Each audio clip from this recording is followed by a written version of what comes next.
હાલો ભાઈઓ, આજ આપણે તુવેરના પાથરા કરવા માટેની સીધો ભાઈઓ જુગાડ ગોત્યો છે.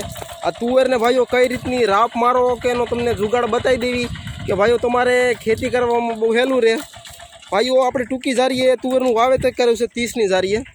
તો ભાઈઓ કોઈ ટ્રેક્ટરવાળો મંડાતો નથી, કેમ કે ભાઈઓ આમાં ટ્રેક્ટર હાંકવામાં તકલીફ પડે. મોટું ટ્રેક્ટર હાંકવું હોય તો એક હારે બે હાયરું આવી જાય અને પડે નહીં. એટલે ભાઈઓ આપણે મિની ટ્રેક્ટર માટેની નાની રાપ બનાવી છે, તમને જરીક બતાવી દઉં. અને બહુ સારી રાપ બનાવી છે, નાની છે, ટૂંકી ધારીએ ભાઈઓ. તુવેરનું વાવેતર કરેલું હોય ભાઈઓ. જો ભાઈઓ પાથરા કરી નાખે. જો ભાઈઓ આડી રાપ બનાવી છે આપણે, એમાં કાંઈ ઘટે નહીં, જોઈ લો.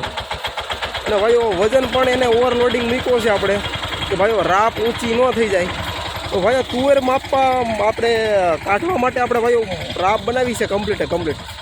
તમને કેવી લાગી પણ જરીક તમને બતાવ્યું હતું દઉં એનું કામકાજ કેવું છે, જોઈ લો ભાઈઓ. આ રીતના નાના પાથરા પણ થઈ જાય અને હાલે પણ સારી. તો આપણો આ ભાઈ હાકે છે અને આ રાપ